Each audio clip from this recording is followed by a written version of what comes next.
You're listening to Scott Sermain's Inside Movie Show, Breaking Legs, on All Media Radio.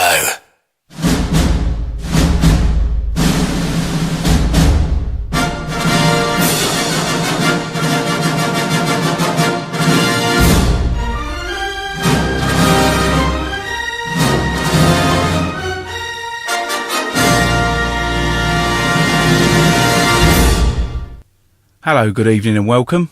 I'm Scott Sermain, and this is Breaking Legs.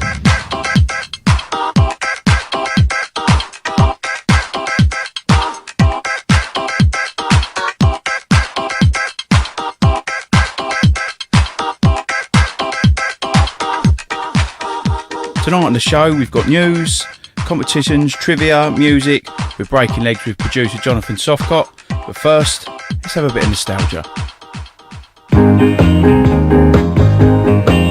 Stick a pony in me pocket, I'll fetch the suitcase from the van. Cause if you want the best uns but you don't ask questions, then brother, I'm your man. Cause where it all comes from is a mystery. It's like the changing of the seasons and the tides of the sea. But here's the one what's driving me berserk. Why do only fools and horses work? La la la la, la la la la la, la la la la, la la la la la, la la la la.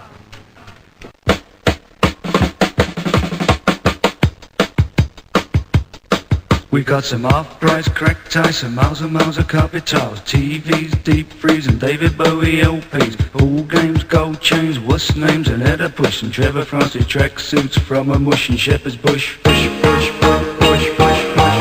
No income tax, no VAT, no money back and no guarantee. Black or white, rich or poor, we'll cut prices at a straw.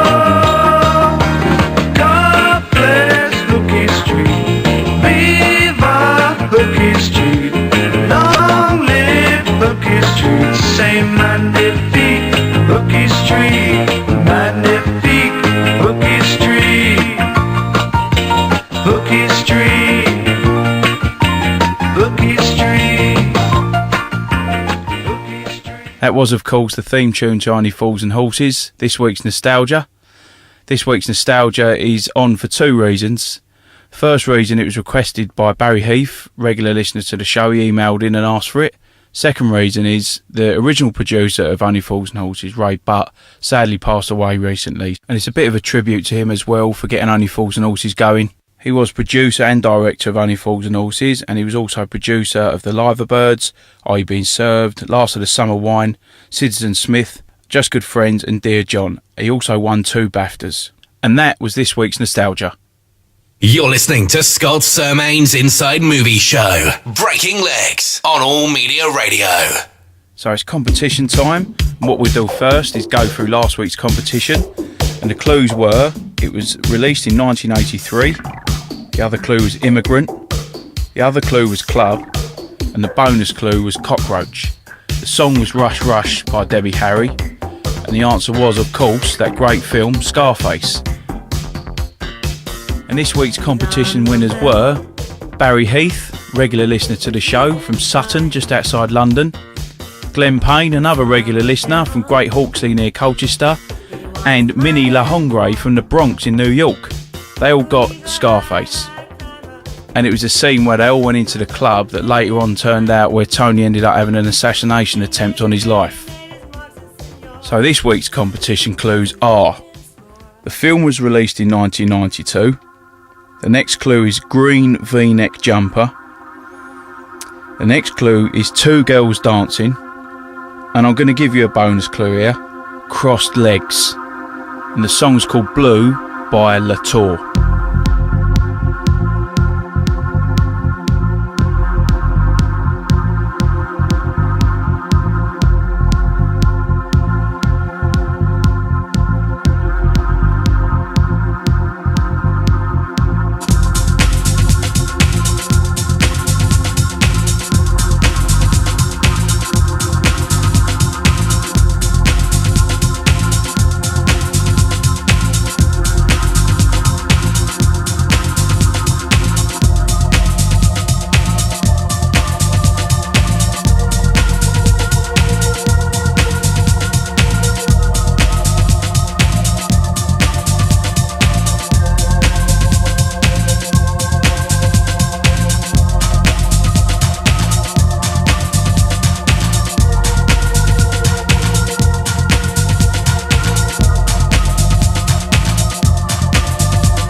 So I hope you enjoyed that song. So here's a reminder of the clues again for this week's competition. The film was released in 1992. The next clue is green V-neck jumper. Next clue is two girls dancing. And your bonus clue is cross leg. Now, I want to know the film and I want to know the scene. That's this week's competition. Hi everyone, I'm Neil Large. You're listening to Breaking Legs with Scott Samain on All Media Radio. And remember, if you want to get involved in Breaking Legs, you can email me at scott@allmediaradio.com or tweet me at Scott Samain, SCOTTSAMAIN, and hashtag it Breaking Legs. You can get involved, you can choose a nostalgia, or if you're in the industry in some way, in any way, and you want to get on the show, just give me a shout. It's scott@allmediaradio.com and on Twitter at Scott Samain. Now it's trivia time. Now this week's trivia is Pulp Fiction. Now Pulp Fiction is a great film, but there is an underlying story to it. Now there's a couple of things in the film that aren't explained. One of them being the plaster on Marcellus Wallace's neck, and the other is what's in that case. What is in that case? Right, now the trivia part of it is, now Marcellus Wallace sold his soul to the devil, and when you sell your soul to the devil, he extracts it through the neck. That's why he needed the plaster on. And in turn for selling his soul, he gets whatever he wanted, everything he ever wanted. So whoever holds the case, when they open it, what they see is everything they ever wanted. So when they open it, that golden glow that comes out of it and everyone looking in there and in disbelief, that's what's in the case. And that's why he wants it back so badly. When you sell your soul to the devil, you can't die. So when Bruce Willis runs over Marcellus Wallace, that's why he doesn't die. And that's this week's trivia.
Hi, I'm Joseph V. Sultana and you're listening to Scott Samain's movie show, Breaking Legs on allmediaradio.co.uk.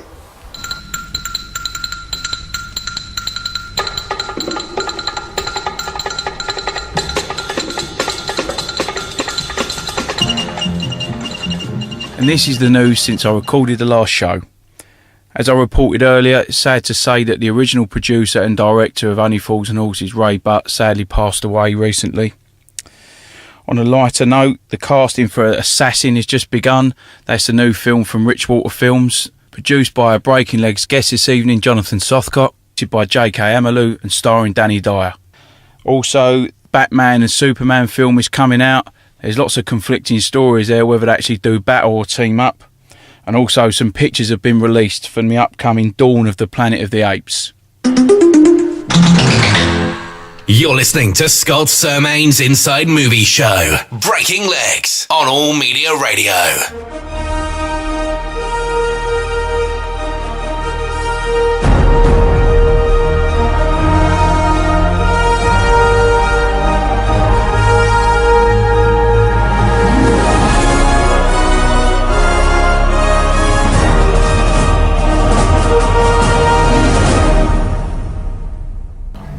Good evening everybody, it's interview time, and tonight I'm pleased to announce that we are breaking legs with British film producer Jonathan Sothcott, producer of films such as White Collar Hooligan, Fall of the Essex Boys, plus many more, and soon to be released vigilante film Vendetta, written and directed by Stephen Reynolds and starring Danny Dyer. Hello Jonathan. Hi Scott, how you doing? Very good, thank you for joining us. You're a film producer, and Breaking Legs interviews are about finding out how the TV and film industry works, you know, the mechanics of it all. So let's begin finding out about film producing. How long have you been a film producer? I guess I've been a film producer since 2008, but I had a couple of years trying to be one prior to that. Okay. I think there's a lot of people walk around with business cards saying film producer, but until you've actually done one, you can't really call yourself that. Yeah, true.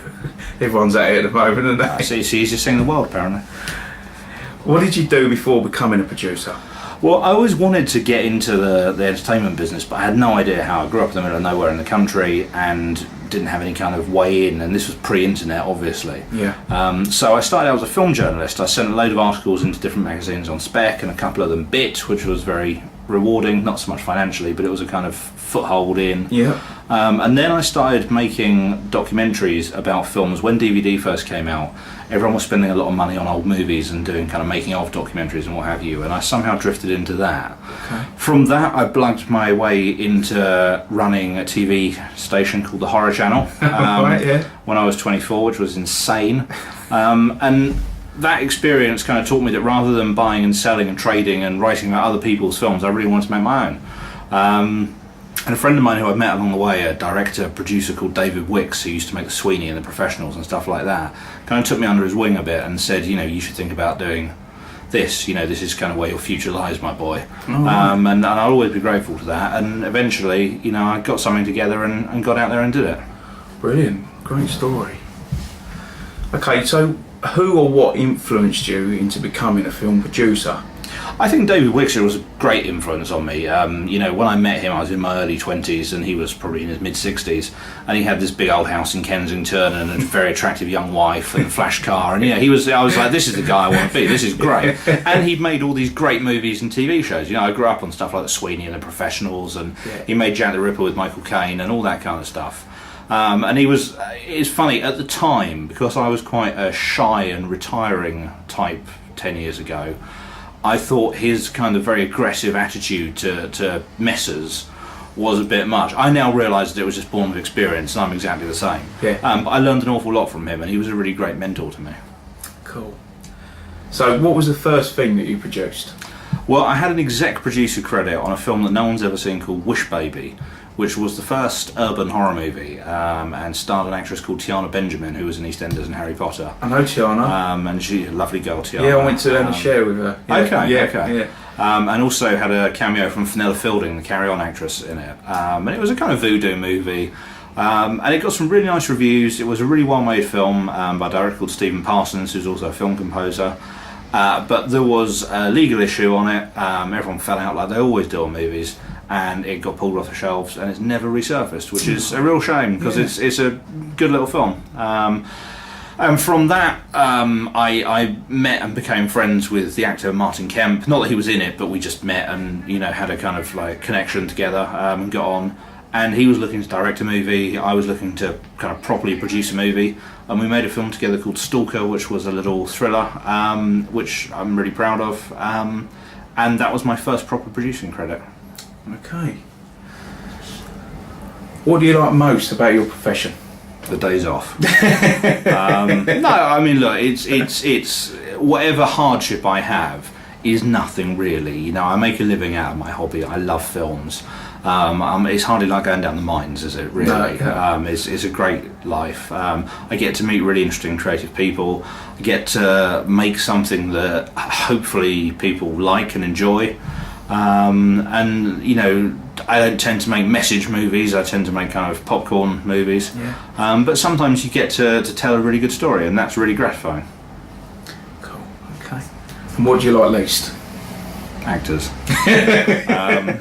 Actors are the bane of my life. 400 emails a day. Are you casting Top Dog? Are you casting Michael Hannigan for? No, we're not.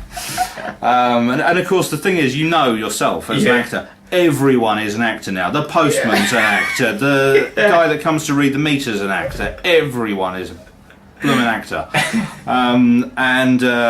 So that's kind of the hard work of it, I think. But again, the high class problems. You know, I can't really complain. Very honest answer as well. Yeah.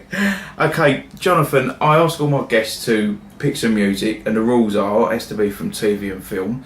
So, what's your first piece of music that you've chosen for us today? I think it's the Duran Duran film from a song from The Business, isn't it? Brilliant, yeah, okay. So everyone enjoy it. Planet Earth by Duran Duran.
Welcome back everybody, that was Planet Earth by Duran Duran from the film The Business.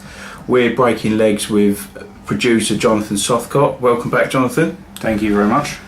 We're going to get back to the interview now. So, Jonathan, what is the difference between a producer and an executive producer? Well, traditionally an executive producer is someone who raises the money. Okay. So their role is more of a financier. Or it could be a vanity title given to an actor if they've been particularly involved with the creation of a project. Okay. Whereas a producer is the person who finds the material, puts it all together, physically produces the film, sells it. You wear a lot of hats as a producer. Okay. And obviously there are other less senior roles, associate producer, co-producer, what have you. But generally an executive producer is a financier. Okay. So, you get sent a script, what do you do with it? Throw in the bin. It depends on the script. I mean, we've actually changed our policy in the last kind of week, and we don't take unsolicited scripts anymore because the volume was just getting too much. Okay. And, when you make a certain type of movie, you become the sort of one-stop shop for writers. Right. And I was just getting too much of the same. Rubbish, really. Yeah. Because God love them, every black cab driver thinks they've got the best idea for a film ever. Oh, really? Usually it's Starro Winston. I don't know why. He's definitely the cabbie's actor of choice. And I was just getting so much of that stuff, and there just wasn't the time to go through it. But if I like a script, then obviously we try and do a deal with a writer.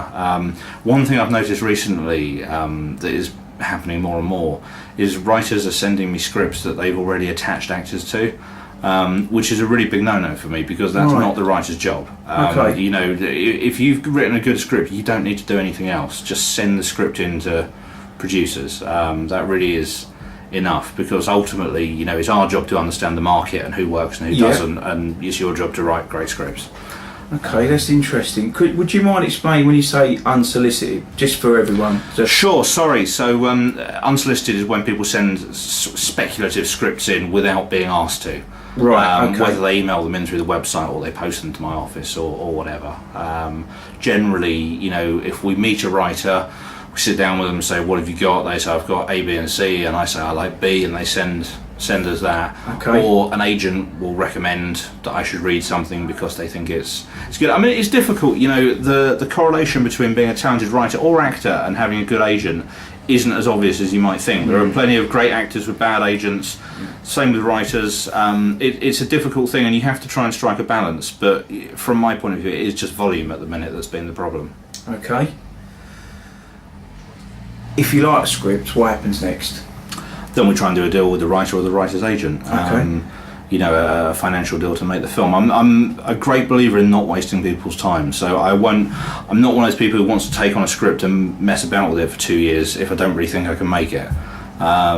So really, if I take a script on, it probably means we're going to end up making it. Okay. And if you don't like it, what happens next? Then I say, I try and give people feedback. Oh, you do? Yeah. Not necessarily a lot because again, it's time. But but I try and tell people why it doesn't work. What's also quite difficult is that although I am kind of, I'm the guy to come to with gangster scripts in London, I still get so many, westerns set on the moon and this kind of stuff that you just wouldn't believe. Yeah, I mean, I wish writers would be a bit more selective sometimes in who they send stuff to because I'm really not that guy. I'm not going to make that film or, some little drama in Russia or whatever. It's just not really for me. Okay. So how do you get funding? Can you explain to us how that process works? Yeah, it all depends. There's so many different ways of doing it now, and as a producer in a business which is, never anything other than struggling, you do what you have to do to get the film made. Sometimes we raise money through private individuals.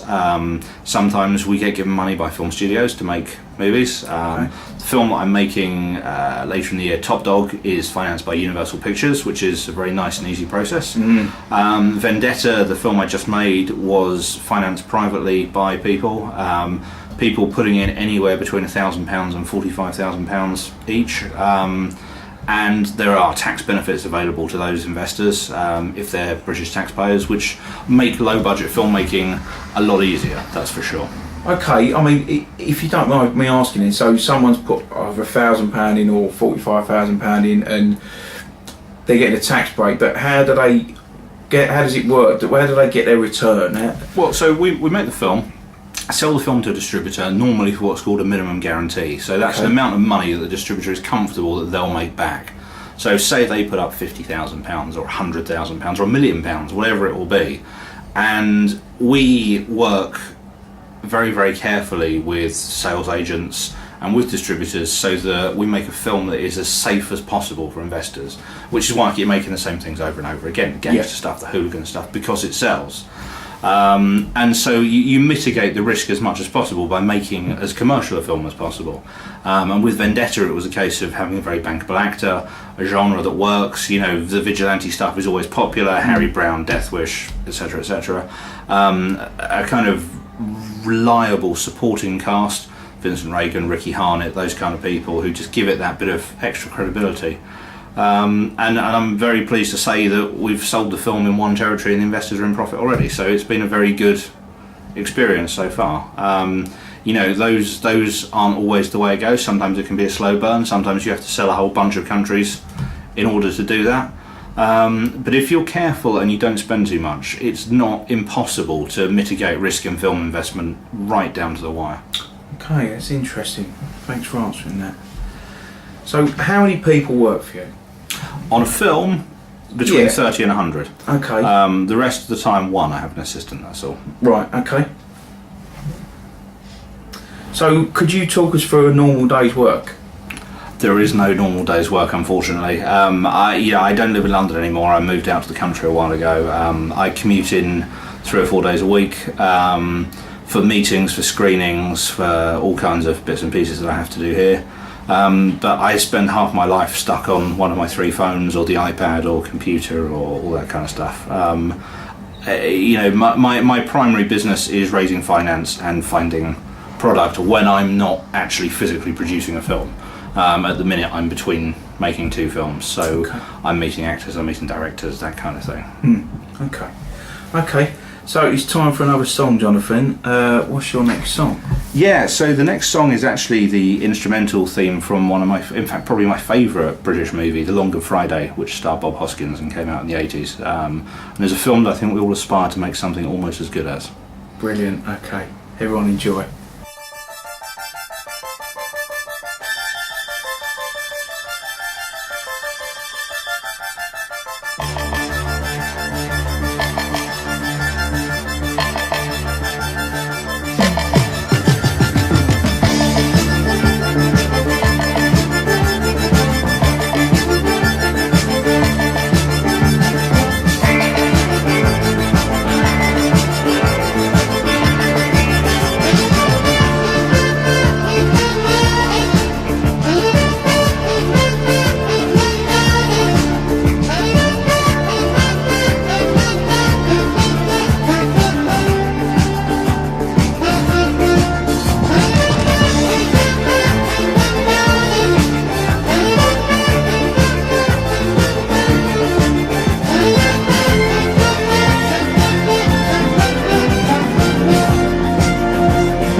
Okay, welcome back everybody. That was the theme from The Long Good Friday, a great film.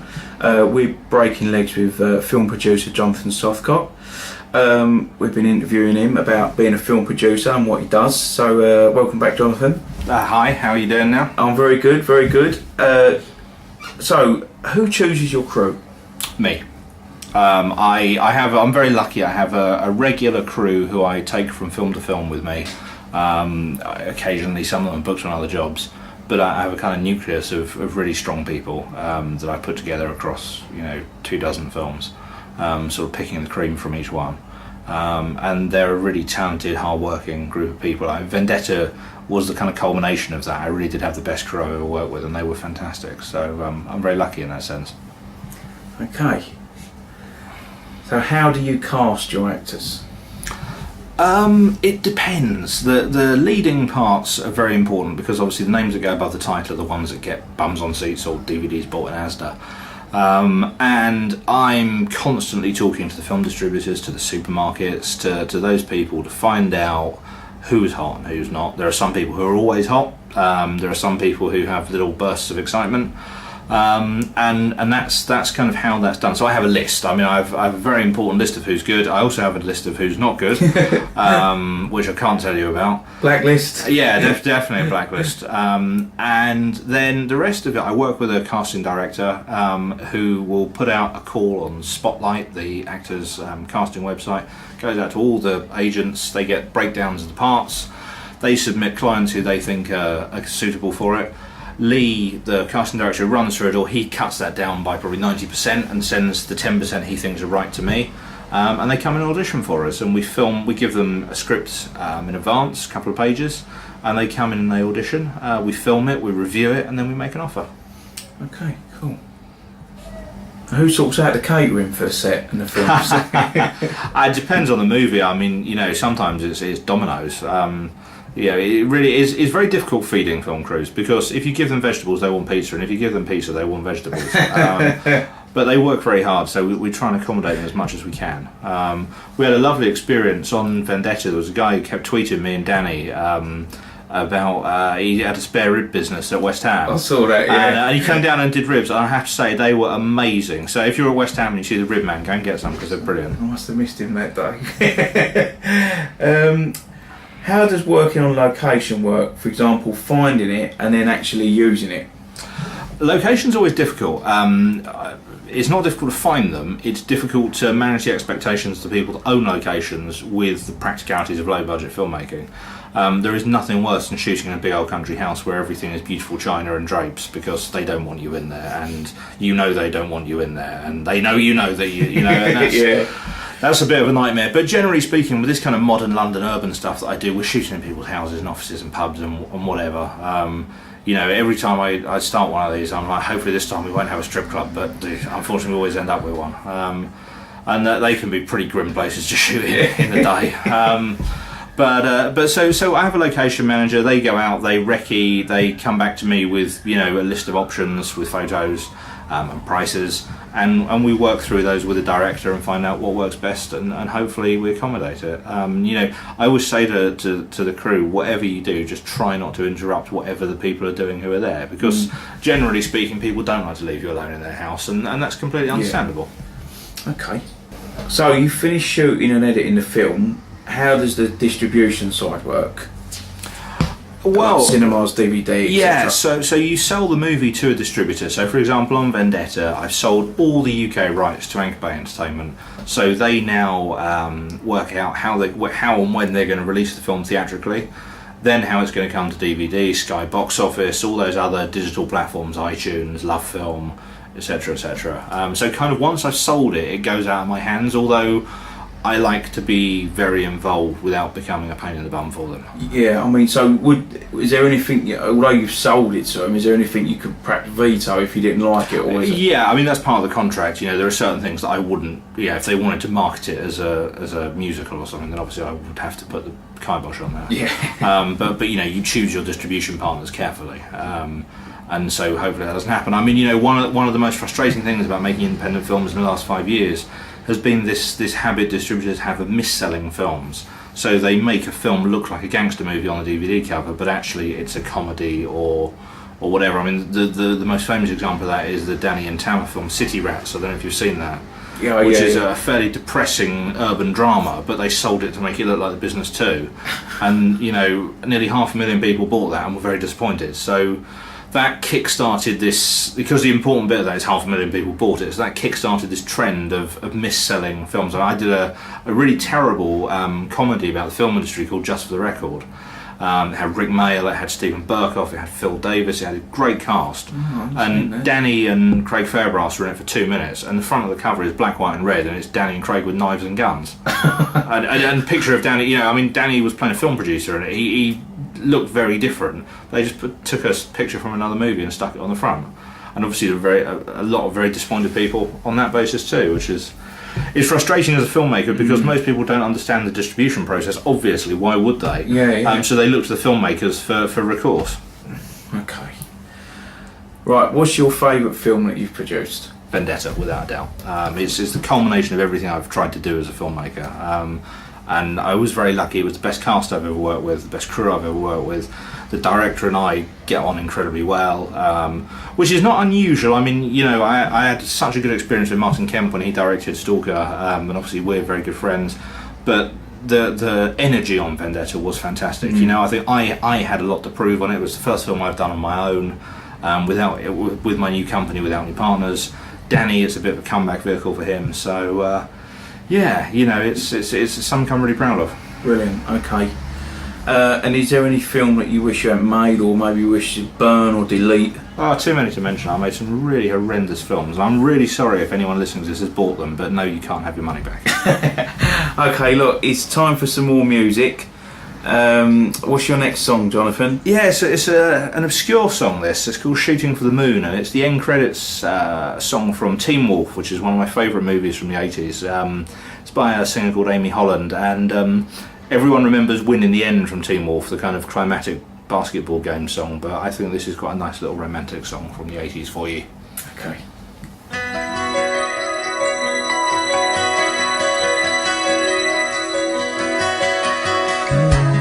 Funny how sometimes life just changes overnight.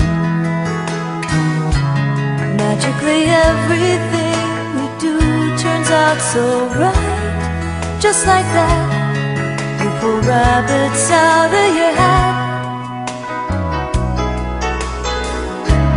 You're like a charm that even wizards can't explain. How you make rainbows from a single drop of rain. Who can say it's a trick you learn how to play?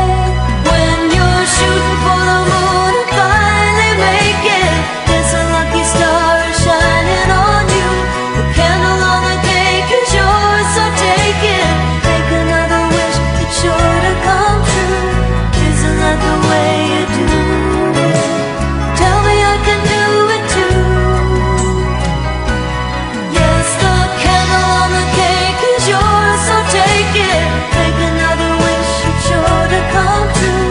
You say there's really nothing to it. Maybe I can do it too.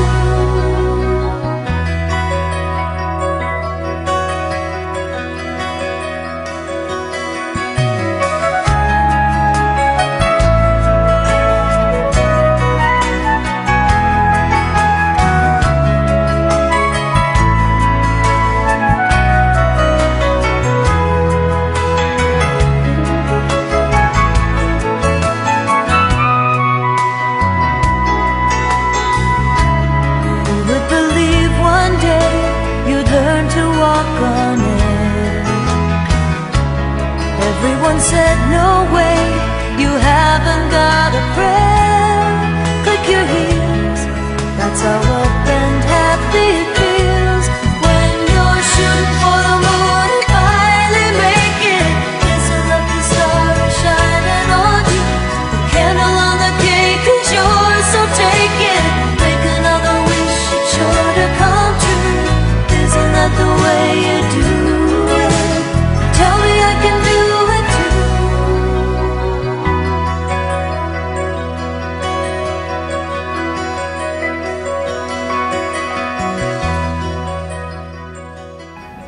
Okay, welcome back everybody. That was Shooting for the Moon from the movie Teen Wolf, and we are breaking legs with Jonathan Sothcott, film producer. Welcome back, Jonathan. Hi. Hope you enjoyed that little song. It's one of my favourites. Yeah. Okay, so getting back to the interview, how hard do you push yourself? Oh, really hard. I mean, you know, that's one thing I'm not going to be modest about. I get up at 6 every morning. I go to bed at 2 every morning. And you have to, you know, when you really believe in something and you run your own business, it's nothing to do with being a film producer. You know, and you have things that you want to achieve. You have to throw everything you've got and give 110%. Yeah, no, definitely. Hasn't always been like that. I mean, yeah, I can assure you I've had my silly days as well, but at the minute I'm really trying to focus hard on being a good boy and working. Good to hear. And when are you completely satisfied with your work? Well, to be honest, Vendetta is maybe the first time I've ever been completely satisfied. Oh, with my really? work. There's a couple of films I've done in the past that I've been proud of. I was very proud of Stalker, the film I did with Martin Kemp, but it was quite an old-fashioned kind of horror movie, so it didn't really find that much of an audience. But But yeah, I mean, look, I love films. I'm a cine literate. I'm a good judge of movies. I know when they're good. I know when they're bad. And I've never been entirely satisfied, I don't think, until now. Okay. And have you any advice for any budding producers out there? Yeah, make a film. I mean, anyone can do it now. You know, you're already lucky in that you can make a film for £1,000 now because of digital technology. I never could, and now I can't go back and do it because people say, why are you going back and doing that? But you look at films like, no, I mean, forget Blair Witch, that wasn't a micro budget film. Look at stuff like that Colin, the £10 zombie movie, which has sold to every country in the world. You can do it, you know. But the one thing I would say is low budget doesn't have to mean low concept. You know, film is not expensive, and I see so much rubbish which is made for quite a lot of money because people just don't care or don't put the thought into it. You know, don't just make a rubbish zombie movie. Make a good zombie movie. Yeah. Okay. What makes you different from other producers out there? I'm taller. I'm better dressed. I don't know. I think, you know, it's very flattering that people say to me that rather than talking about making films, I make films. Yeah. Which is nice. I don't know that that's true. You know, there seems to be a bit of a renaissance in British movies at the minute, and there's a few of us out there doing the same thing, and we all know each other. I mean, I think I said to you on the way to this interview, I bumped into Jason Mazza in the street, who has a football hooligan comedy called The Hooligan Factory coming out quite soon, and you know, Jason's made films for like £10,000. He's a really talented lad, and obviously he's a very good actor as well. And so there's a little kind of community of us here in Soho where we all know each other, we all swap gossip, we know what's going on, and I think we're all quite protective towards each other as well, which is nice. Yeah. So which people do you admire in the industry? Well, I'm a big fan of Guy Ritchie and Matthew Vaughn, of course. They were producing partners originally, and you know, whether you like Lock, Stock or not, the fact is, when that film was made, the British film industry was a dead cow lying on the side of the road, and those guys breathed life back into it and made it a going concern. So I'm a big fan of theirs. You know, actors, I'd love to work with Jason Statham. I'd love to work with Michael Caine. That would be fantastic. Daniel Craig, I'd love to work. I mean, the list of that, I'd love to work with John Sim. There's no shortage of great talent in this country. You know, there's a whole load of talented filmmakers I'd love to work with as well. So I think, look, I admire anyone who goes out and makes a film. Okay. Right, it's time for some more music. So, what's your next tune, Jonathan? Yeah, this is another kind of obscure 80s movie song called The Picture, which is on the soundtrack for a very early Jim Carrey movie called Once Bitten, which is a kind of vampire comedy. So, give it a little listen.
Welcome back, everybody. That was Hubert Carr and The Pit by the Picture from the film Once Bitten. So we're breaking legs with Jonathan Sothcott. Hello, Jonathan. Hello. Okay, on with the interview. Now, the movie industry has changed in the last 10 years in terms of budget. How has that affected you as a producer? Well, I've been doing it for 10 years. You know, I mean, perhaps the best way I can illustrate that to you is I've never shot a movie on film. I've only ever shot digitally. So across 24 movies, it's always been different types of digital photography for me. Whereas some of my older peers have only ever shot on film and still haven't made the transition to digital, the dinosaurs. So obviously that has been the great change, and it's also been the great leveler because digital is so much cheaper, and so film has become kind of more democratized because of it, which is fantastic. Yeah, look, budgets have always been low. They're so low now because of digital. And budgets have always been high. You know, there have always been three types of movie. There's the micro budget movies that cost under £1 million. There's the kind of middle budget movies which are 1 million to 20, and then there's 20 and over, which is obviously Avengers Assemble, Skyfall, proper blockbusters. And I think increasingly now, the 10 to 20 million pound movie is really struggling because the stuff I make, the cinema's irrelevant. It's a DVD, and it's a £8.99 purchase in Asda. The Avengers Assemble, you go to the cinema to see it, you pay your 30 quid, you buy your popcorn, you buy your drinks, blah blah blah. But the stuff that's in between those two things struggles a little bit because it costs so much. It can't just work on DVD. Right. But you know, people choose how they spend their money carefully. And what are you going to go and see? Prometheus or something else. And that's also why stars are so important, because that's often the deciding factor. Yeah. You know, and a very good example of that is a very, very good film that came out recently called I Give It a Year. I don't know if you saw that. So working title comedy. Yeah. Great movie, fantastic. I was lucky enough to see it at a preview last year and I thought it was brilliant.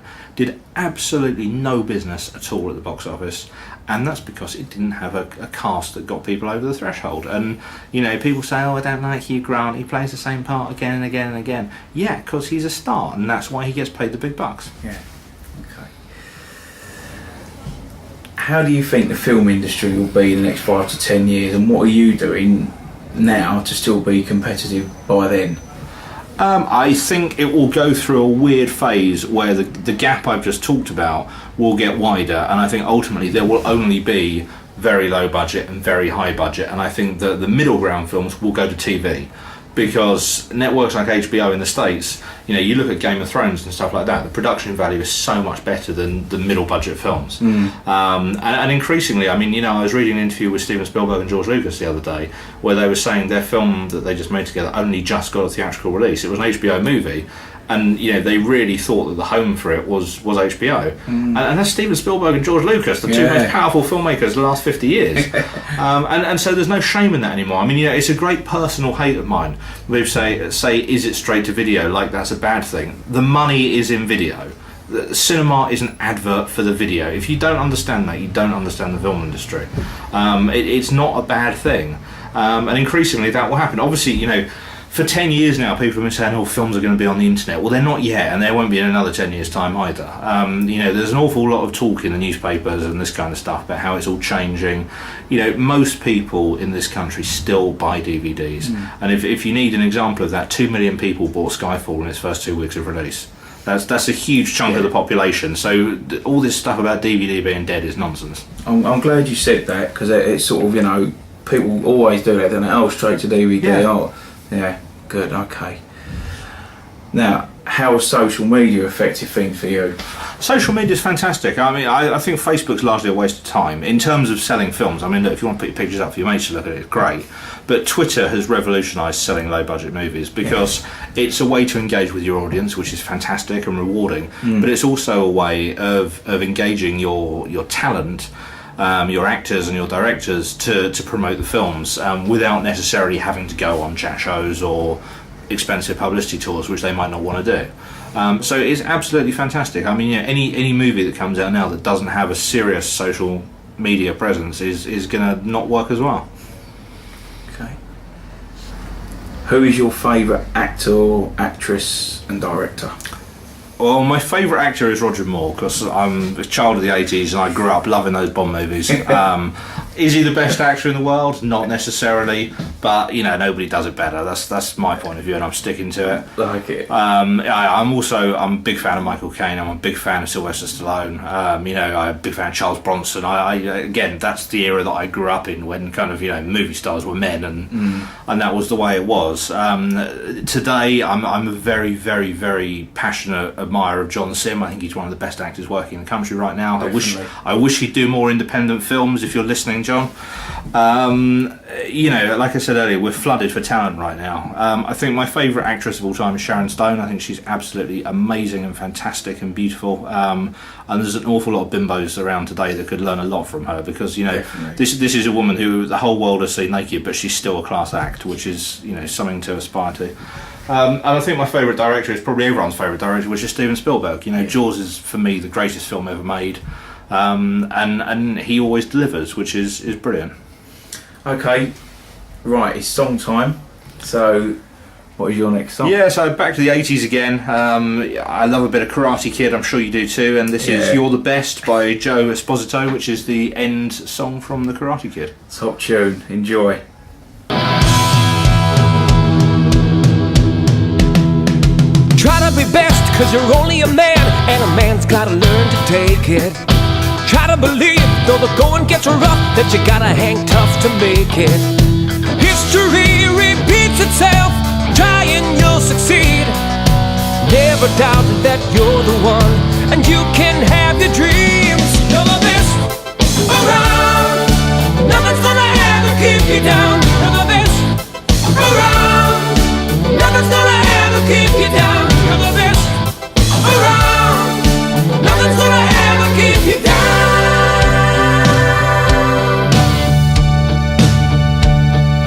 Fight till the end, cause your life will depend on the strength that you have inside you. Oh, you gotta be proud, staring out in the crowd when the odds in the game defy you. Try your best to win them all, and one day time will tell. When you're the one that's standing there, you reach the final bell. You're the best around, nothing's gonna ever keep you down. You're the best around, nothing's gonna ever keep you down. You're the best around, nothing's gonna ever keep you down.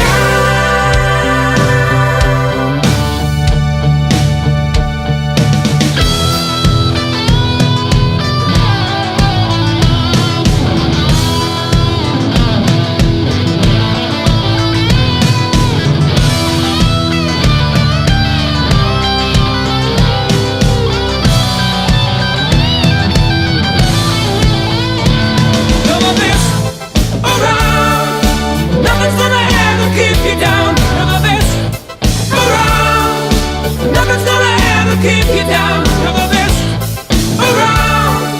Nothing's gonna ever keep you down.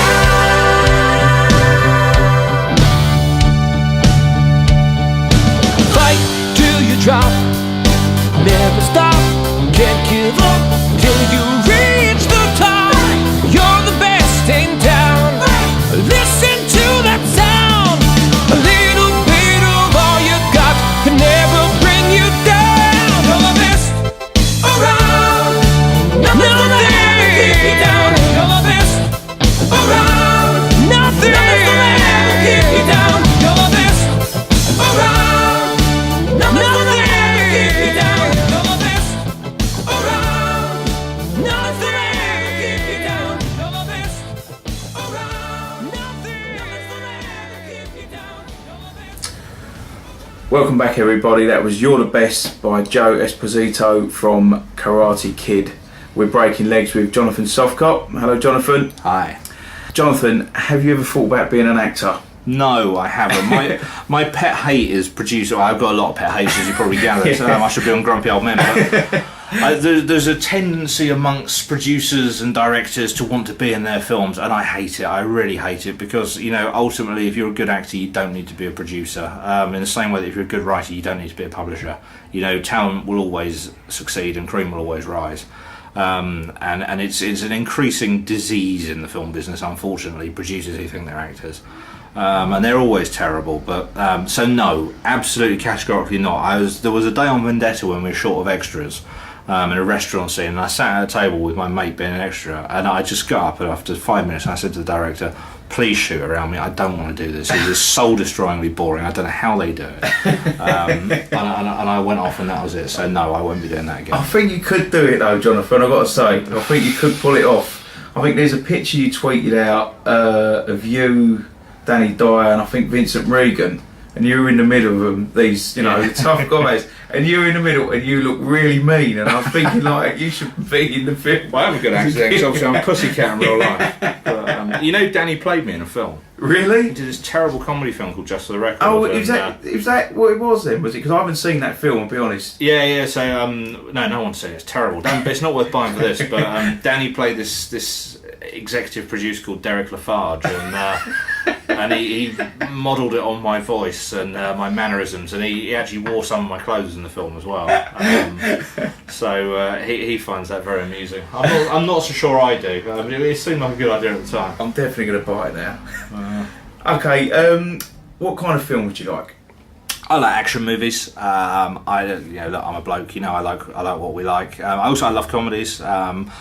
I to be honest, I like everything except musicals and westerns. They don't really do it for me. I've always found westerns boring ever since I was a kid, and I don't really like musicals. I love horror, but I'm quite passionate and critical about horror. There's nothing worse than a bad horror movie. Oh, yeah. I don't. There's a so bad it's good horror movie, and that's fine. Yeah. But just dreary, boring, handheld, paranormal activity type stuff. Ugh, sends me straight to sleep.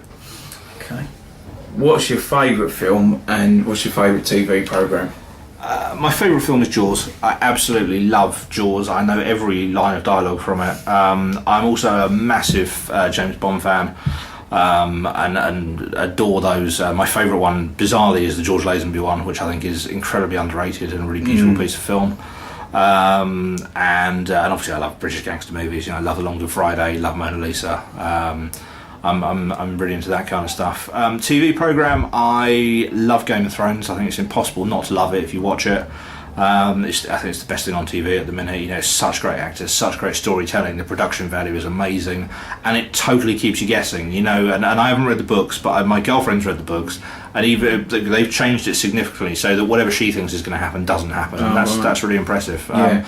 I also love a bit of Doctor Who, but I've got to say I can't have Matt Smith at all. No, I agree. Not that he's a bad actor, but he's a great actor. It's just not right, I think, as well. No, I'd bring back David Tennant. So, if you hadn't been born in this century, when and where would you like to have lived? Oh, that's a good question. I don't know. I quite like the idea of Victorian time because I love a bit of ham horror. So I like the idea of velvet collars and cravats with tie pins. I think that'd be quite good, and top hats. Although I'd probably been a lowly stable boy, so wouldn't be anywhere near the gentry. Either that, or I think the era presented in 1 million years BC, the cavemen with Raquel Welch running around in a little bikini. That would have been all right, wouldn't it? Yeah, definitely. Can you tell us any funny stories from, say, your recent film Vendetta? Yeah, well, working with Danny is always funny and amusing, and you can't underestimate how famous he is. And everywhere we go, people come up to him for his autograph or a picture or whatever. And unlike a lot of actors, he's brilliant with them. I've never seen him say no to any of that, even if it's been kind of in his private time. And there's a side of Dyer that people will never see. I've been with him to visit a kid that was dying of cancer, whose wish was to meet Danny Dyer, and it was fantastic. It was a brilliant experience, and I wish more people could see that, because that's a side of Danny that no one sees. But when we're doing Vendetta, we're filming in a hotel in Marble Arch, and Danny and I got into the lift to go up to the makeup room together, and it was quite a squished lift with a whole load of tourists. It was a very kind of foreign touristy hotel. And there was this boy in there, this teenage boy, and he kept looking at us both. And he didn't have particularly good English, but he went, "Are you famous?" And Dyer was like, "Not really." And he was like, "No, not you. You at me." And Dyer shrunk into this tiny little leaf, which was brilliant. Who the hell he thought I was, I don't know, but it was funny anyway. Probably had to be there, to be fair. Okay, so what's in the pipeline for you at the moment? I'm starting a new film with Danny in August called Assassin, which is a hitman movie set in London. We're just about to gear up for that. I'm doing another film after that, which unfortunately I can't talk about yet. I hate it when people say that, but I really can't. No, fair enough. And then I'm doing a football hooligan movie called Top Dog, written by Dougie Brimson, who wrote Green Street, directed by my old friend Martin Kemp, and to star Leo Gregory, who's a fantastic actor who you'll probably know from Green Street and Cass, etc. Which I'm really excited about. And you know, they're three very commercial films, kind of blokey films, which is what I like doing, and hopefully, you know, there'll be more of the same. I'm trying to put something together for next year, which is a kind of British Expendables, so a sort of mercenary movie with all the faces.